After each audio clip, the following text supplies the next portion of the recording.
saya Freddy Bintoro, peserta PPG Bimbingan dan Konseling dalam Jabatan 2020 dengan nomor UKG 201573571054 dan NIM UKG 2012534.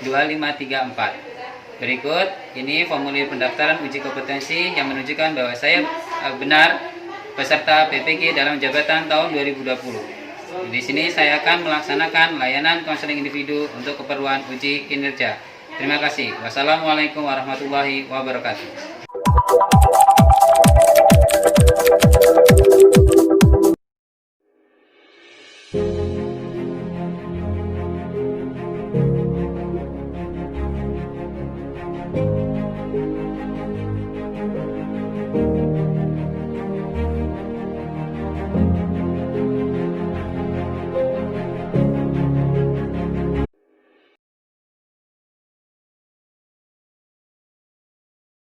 Assalamualaikum Pak, maaf mengganggu waktu. Ya, waalaikumsalam Mbak. Oh ya, silahkan duduk Mbak.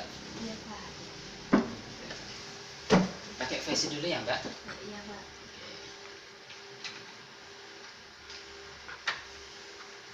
Ini namanya Mbak Zarah ya? Iya Pak. Oke, Mbak Zarah ini yang kelas 10 atau kelas 12? Kelas 12 Pak, ya Zara Alfia. Oh, Zarah Alfia. Kelas yang satunya kelas 10 ya? Iya Pak. Oke.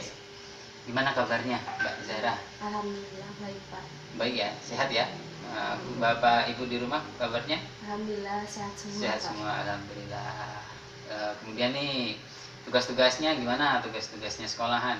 Alhamdulillah semuanya berjalan lancar. Lancar ya, nggak ada kendala ya? Iya, Oke, sinyal nggak ada hambatan ya? Sinyal-sinyal untuk mengerjakan tugas secara online? Iya Pak. Nggak ada ya? Oke. Oh ya Mbak. Mbak Sarah tentunya sudah kenal Bapak ya?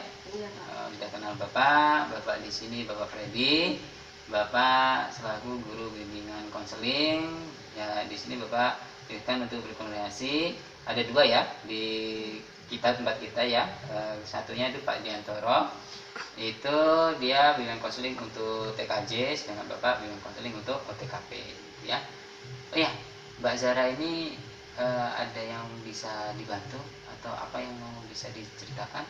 Iya Pak, saya mau cerita tentang masalah saya sama Bapak. Oke, sebelum lanjut nih Mbak cerita, Mbak ini pernah proses konseling seperti ini nggak sih? Belum pernah Pak. Belum Cuma pernah ya? Dengar aja dari wali kelas saya Pak. Oh, dengar wali kelas ya? Ya. Oke. Sebelumnya saya akan jelaskan ya apa itu proses konseling ya. Ya. Oke. Ini posisi kita sekarang ini antara Bapak dengan peserta didik yaitu Mbak Zara, ini namanya proses konseling. Apa itu proses konselingnya? Di sini adalah proses bantuan yang diberikan ya oleh konselor kepada konseling untuk mengatasi permasalahan konseling. Konseling ini dimana konseling dituntut untuk aktif menyelesaikan masalah dengan bantuan adanya strategi konseling yang diberikan oleh konselor kepada konseling. Nah, konselor ini merupakan seperti Bapak guru BK ya. Kalau konseling ini seperti Mbak Zara ya, selaku individu atau peserta didik yang ingin menyelesaikan masalah yang dibantu oleh guru BK, yaitu Bapak sendiri. Gimana Mbak, bisa dipahami? Ya bisa Pak, tapi Gimana? Beneran kan Pak, teman saya semuanya nggak tahu cerita saya. Oh ya, terkait orang luar atau pihak ketiga tahu atau tidaknya itu saya jelaskan Mbak. Ya. Itu kita di sini bimbingan konseling ini namanya ada azas-azas yang kita sepakati ya. Kode etik juga, termasuk kode etik juga. Yang pertama azas keterbukaan. Ya, Bapak harap azas ini ya, Bapak harap azas keterbukaan ini Mbak mau terbuka untuk menyelesaikan masalah ya, terbuka, nggak ada yang tutupi, karena kalau ditutupi nanti permasalahan-masalahnya kan tidak selesai-selesai ya. Bapak harap Mbak Zara ini terbuka untuk mencari masalah. Yang kedua azas kesukarelaan. Bapak harap Mbak Zara ini sukarela ya, tidak ada desakan untuk menyelesaikan masalah ini ya, artinya Mbak Zara ini ikhlas ya, ikhlas. Kemudian yang terakhir ini azas kerahasiaan. Nah, azas ini sangat urgen sekali. Ya, ini termasuk salah satu kode etik yang harus dijunjung tinggi oleh pihak guru BK atau konselor itu sendiri. Karena apa? Inilah kalau nggak ada asas kerahasiaan, maka kepercayaan konselor tidak akan ada. Maka dari itu, seperti Mbak jelaskan tadi, seperti Mbak tanyakan tadi, apakah pihak kedua atau teman Mbak akan tahu atau tidaknya, Bapak akan jaga rahasianya. Itu Mbak. Iya. Disepakati ya? Iya Pak. Oh iya Pak, kalau sewaktu-waktu proses konseling ini tuh dilakukan di media sosial seperti telepon, SMS atau chat atau lainnya gimana Pak? Oh, bisa juga selama Mbak Zara ini nyaman ya. Jadi proses konseling itu ada langsung dan tidak langsung. Kalau langsung itu kan secara kita nih, ini secara langsung proses konseling secara langsung. Kalau yang tidak langsung itu lewat telepon ya, lewat via chat sekarang WA atau SMS itu. Kalau posisi nanti Mbak menginginkan adanya proses konseling secara tidak langsung, Mbak berkonfirmasi dulu ya dengan Bapak. Nanti kan takutnya Bapak ada kegiatan apa itu, nanti malah buat nyaman ya proses konselingnya ya. Bisa dipahami ya? Iya Pak, tapi benar kan Pak, apa yang saya ceritakan kepada Bapak nggak akan sampai terdengar sama Oh iya, teman saya akan jaga rahasianya ya. Itu merupakan salah satu yang kita junjung tinggi ya, junjung tinggi, asas yang kita junjung tinggi. Gimana Mbak, bisa dipahami kan ya, bisa sepakati ya? Oke. Silahkan kalau Mbak Zara ingin menceritakan permasalahan Mbak, saya siap untuk mendengarkan. Gimana? Gini Pak, kan saya kan akan melaksanakan ujian nasional. Iya. Jadi setelah saya lulus sekolah SMK ini Pak, saya tuh ingin sekali sekolah tinggi Pak, maksudnya sekolah lebih tinggi lagi Pak. Oh, ke perguruan tinggi ya? Iya, ke Universitas Lampung. Oh, Pak. bagus itu ya. Oke. Mbak ini berarti ingin melanjutkan karirnya ke sekolah lagi lah ya? Iya, ingin Pak. melanjutkan menjadi sarjana ya. Terus permasalahannya di mana ini? Gini Pak, jadi beberapa hari yang lalu itu saya kan ngobrol sama ibu saya Pak. Iya. Kalau saya tuh ingin kuliah, tapi sebelum saya selesai berbicara Pak, ibu saya tuh udah memotong pembicaraan saya kalau katanya saya tidak boleh kuliah. Oh gitu. Jadi kan sayanya bingung gitu Pak. Oh gitu, bingung ya. Sedih gimana gitu. Kenapa kok ada alasannya gitu. Oke, Bapak paham ya atas perasaan Mbak yang sekarang Mbak alami. Mbak berarti sekarang merasa bingung ya, bingung gimana nih mau setelah lulus SMK ini ya, atas ketidakjelasan dari ibunya Mbak ya. Tapi selanjutnya Mbak pernah ini lagi nggak sih nanyakan kembali alasannya apa sih ke ibu nggak mau menjawab atau menjelaskan dari cerita dari Mbak tadi? Ya setelah saya desak-desak Pak, ibu akhirnya bercerita ngomong kalau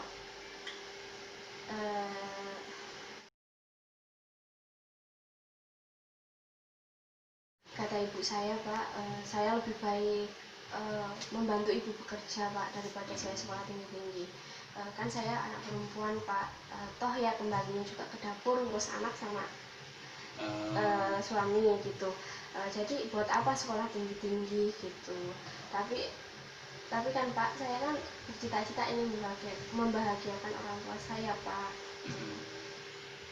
Jadi Mbak ingin ini masih di sini perasaan Mbak masih tetap bingung ya? Iya, bingung, bimbang ya ketika Mbak ingin kuliah tapi punya Mbak ingin ini ya ingin bekerja ya.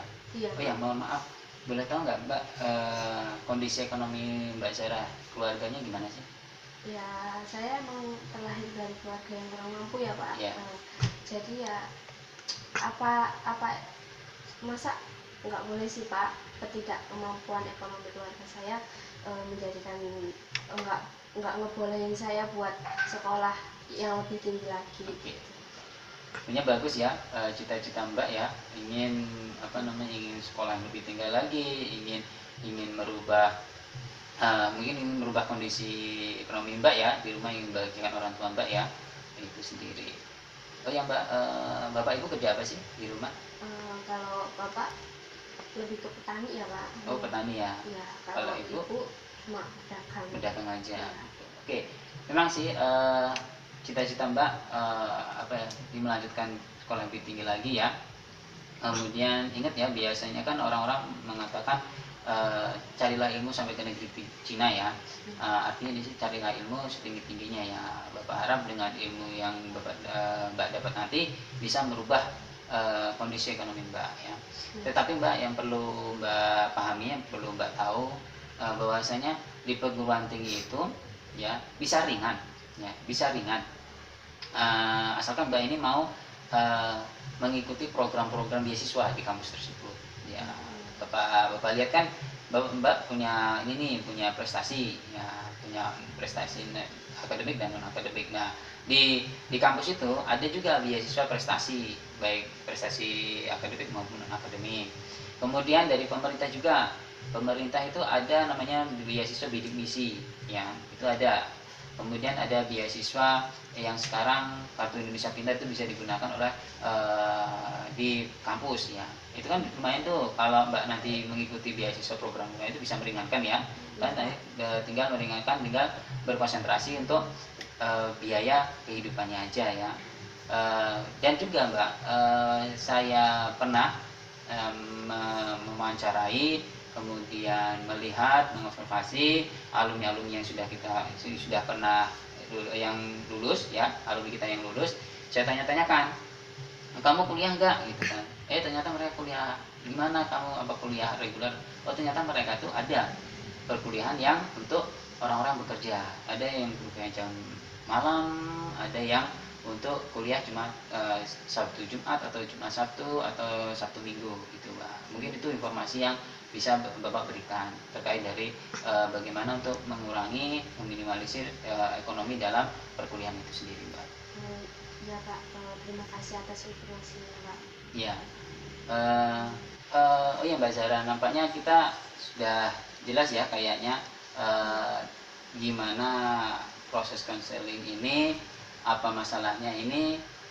Titik terangnya kan posisinya orang tua Mbak Zara ya tidak menginginkan Mbak Zara untuk kuliah ya, tidak untuk kuliah, dan sekarang Mbak Zara ingin kuliah ya, gitu. Benar nggak Mbak seperti itu? Iya Pak, benar. Benar ya. Oke. Ya itu masalah saya. Masalahnya seperti itu ya, misalnya ibunya Mbak Zara tidak setuju ya, tidak setuju Mbak Zara untuk kuliahnya. Oh ya, sebelum panjang lebar yang kita bahas nanti, gimana kalau biar ke arah kita rumuskan tujuan terlebih dahulu ya.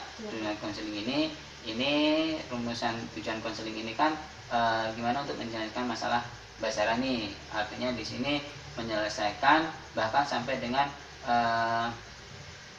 menyelesaikan konflik-konflik ya, konflik. Nah, konflik di sini kan antara Mbak Zara dengan ibunya Mbak Zara ya. Oh ya, yang Bapak rumuskan di sini adalah ibunya Mbak Zara kan tidak ingin Mbak Zara kuliah ya, tetapi Mbak Zara ingin kuliah. Kemudian ibunya Mbak Zara ingin Mbak Zara kerja, tapi Mbak Zara ingin tetap kuliah. Kemudian Mbak Zara ingin ibunya Mbak Zara itu beranggapan bahwa biaya kuliah itu mahal, tapi Mbak Zara bahwasanya kuliah itu bisa diminimalisir ya dengan mengikuti program-program beasiswa. Gimana Mbak dengan rumusan tujuan tersebut? Iya Pak, saya paham. Paham ya? Oke. Kemudian untuk menyelesaikan masalah ini ya, kita tadi sudah merumuskan. Kita gimana kalau kita diskusikan cara untuk menyelesaikannya? Gimana? Setuju nggak Mbak? Setuju Mbak, setuju Pak. Oke. Yang Bapak sarankan dari sini untuk menyelesaikan masalah ini, gimana kalau kita memakai strategi kursi kosong? Gimana Mbak? Baik Pak, tapi gimana caranya? Oke. Nah, strategi kursi kosong itu di sini strateginya adalah ini berdialog ya, berdialog antara Mbak Zara ya dengan ibu Mbak Zara dengan menggunakan kursi kosong. Ini ada 2 kursi ya. Kursi satu ini top dog ya. Ini top dog ini adalah ibunya Mbak Zara. Ini adalah berkarakter atau berperan otoriter ya, otoriter menuntut. Kemudian underdog ini adalah Mbak Zara, kursinya Mbak Zara ya. Ini Mbak Zara ini yang tidak berkuasa, dia tidak bisa membela ya. dia lemah, ya, dia lemah di karakter Mbak Zara, ya. Nanti Mbak Zara berdialog, ya, ganti-ganti. Mbak Zara berperan sebagai underdog, Mbak Zara itu sendiri, dan Mbak Zara berperan sebagai top dog, gitu ya. Gimana Mbak? Bisa pahami nggak Mbak? Bisa Pak. Bisa ya. Atau enggak saya contohkan ya dialognya ya. Seperti ini. Mbak Zara bilang kepada ibunya, Bu, saya ingin kuliah, gitu kan ya. Nah, ibunya Mbak Zara bilang, kamu tidak usah kuliah nak, gitu. Mbak Zara bilang, Bu, saya ingin tetap kuliah, gitu kan ya. Mbak Zara bilang, kamu kerja aja, bantu ibu, gitu. Nah, Mbak Zara tetap bersikukuh menjawab, saya ingin tetap kuliah Bu, saya ingin membahagiakan bapak ibu, ya. Nah, ibunya Mbak Zara bilang, di underdog tadi ya, nah, biaya kuliah itu mahal, ya, bapak ibu tidak bisa membiayai kuliah Mbak, bapak ibu hanya bisa membiayai sekolah SMK sampai di SMK saja, ya. Kemudian Mbak Zara menjawab, maaf Bu, ibu salah berpikir apabila perkuliahan itu mahal. Perkuliahan itu bisa diringankan apabila saya bisa sambil kerja atau saya bisa untuk mengikuti program beasiswa. Kemudian ibunya Mbak Zara menanggapi, ya, sebagai underdog tadi, sebagai top dog tadi menanggapi, apa kemudian pendaftaran kan mahal, ya, gimana, perlukah biaya, apakah kita bisa untuk biaya pendaftaran? Kemudian Mbak Zara menjawab, Bu, biaya pendaftaran tidak begitu mahal, itu ringan kok, insya Allah di situ kita bisa membiayai untuk pendaftarannya. Ya, mungkin seperti itu Mbak Zara, ya. Bisa dipahami kan Mbak? Praktekkan. Oke. Bisa ya. Kita praktekkan ya. Nanti di kursi kosong antara kursi kosong underdog dan kursi kosong top dog ya. Kita praktekkan ya sekarang ya. Oke, yuk. Oh ya Mbak, ini sudah saya siapkan ya. Ini strategi kursi kosong. Saya siapkan 2 kursi. Saya tandakan sebagai pengingat aja. Ini ada top dog. Yang Mbak dudukan adalah underdog. Nah, ini berdialog ya. Ini namanya strategi kursi kosong. Nah, nanti Mbak akan berdialog. Seolah-olah Mbak berdialog dengan ibunya Mbak. Ibunya Mbak ini selaku top dog. Top dog ini berperan sebagai apa Mbak tadi? Sebagai orang yang otoriter tadi ya. Otoriter tadi ya, kemudian orang yang menuntut ya, orang yang berkuasa ya, seperti dia berkuasa, dia menuntut. Mbak tadi kan tidak ingin kuliah ya, gitu. Nah, sedangkan underdog ini seperti Mbak, ini adalah porsi Mbak yang berperan sebagai yang mempunyai peran apa tadi, underdog tadi yang lemah ya, yang membela keinginannya sendiri, yang tidak berkuasa. Yang berkuasa adalah tadi top dog gitu ya, bisa dimengerti Mbak. Nah, nanti dialognya mungkin bisa Mbak kembangkan atau Mbak bisa menggunakan dialog tadi yang Bapak contohkan tadi ya, itu bisa Mbak nanti kembangkan. Nah, nanti ketika Mbak sudah berbicara sesuai dengan keinginan Mbak, kemudian kan otomatis ibunya Mbak menjawab apa yang Mbak pertanyakan ya. Nanti Mbak duduk di sini menjawab pertanyaan dari Mbak tadi, menjawab seolah-olah ibunya Mbak menjawab. Jadi Mbak berperan sebagai ibunya Mbak, gitu. Dimengerti nggak Mbak? Bisa mengerti ya. Nanti ketika ibunya Mbak menjawab, nah Mbak menanggapi. Mbak kembali lagi ke tempat duduknya underdog tadi sebagai Mbak Zara tadi ya, sebagai menanggapi lagi. Kemudian ibunya Mbak menanggapi, ya Mbak duduk lagi di sini top dog, berkarakter seperti ibunya Mbak dan menanggapi apa yang ditanggapi tadi Mbak Zara tadi. Gimana? Bisa ya? Bisa Pak. Oke, silahkan untuk dipraktekkan. Bu, saya ingin tetap kuliah Bu. Silahkan pindah. Tapi nak, kamu membantu, nggak usah kuliah, ikut bantu kerja ibu aja. Oke, Mbak menanggapi. Tapi Bu, saya ingin tetap kuliah Bu. Saya ingin membahagiakan ibu sama bapak. Oke, silakan tanggapi lagi sebagai ibunya Mbak, gimana? Tapi nak, biaya kuliah itu sangat mahal. Ibu hanya bisa membiayai sekolah kamu sampai SMK saja nak. Kalau sampai ke perguruan tinggi ibu tidak bisa. Silakan Mbak Zara menanggapi. ibu salah jika berpikir seperti itu. Biaya kuliah itu bisa bu kita menggunakan jalur bidik misi atau beasiswa bu. Kemudian ibunya Mbak menanggapi seperti apa? Emang emang pendaftarannya tidak menggunakan biaya nak.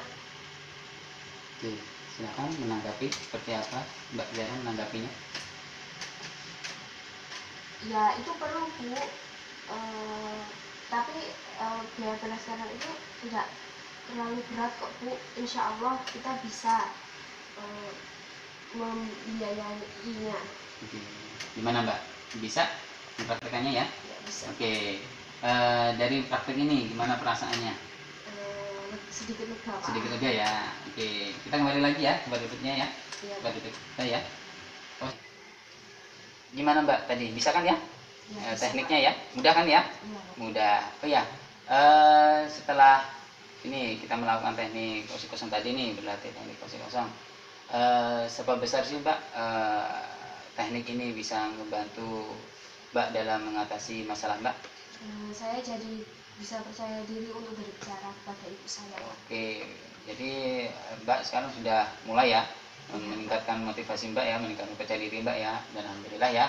Bapak merasa lega sekali, artinya di sini Mbak sudah menemukan ya, kepercayaan diri Mbak untuk bisa menyelesaikan masalah Mbak.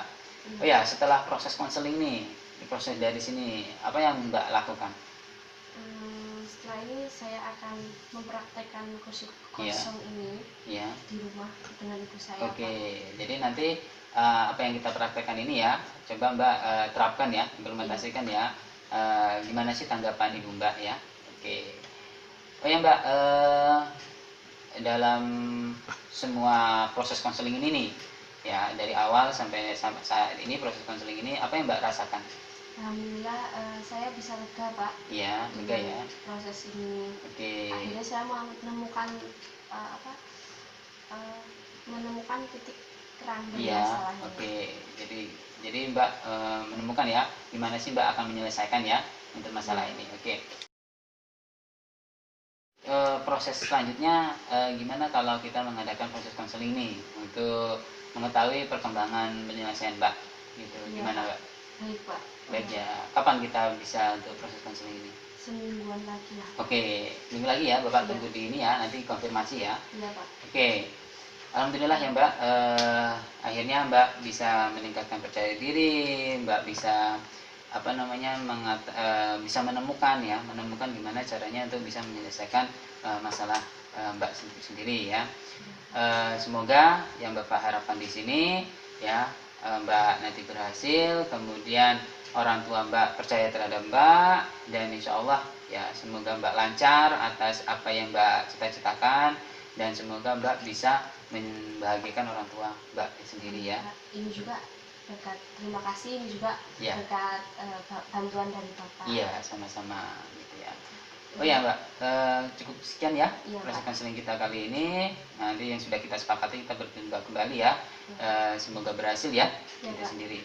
Oh ya, sebelum kita akhiri ya kegiatan proses konseling ini, Bapak mau minta tolong nih, Mbak mengisi instrumen terkait kepuasan ya peserta didik dalam proses konseling ini. Ini untuk Bapak ya, untuk mengevaluasi kegiatan proses konseling itu Bapak. Jadi Bapak di mana Bapak harus memperbaiki proses konseling selanjutnya gitu ya. Silahkan diisi ya Mbak. Silahkan identitasnya diisi, kemudian di checklist pernyataannya sesuai dengan apa yang Mbak rasakan, kemudian ditandatangani ya. Silahkan Mbak.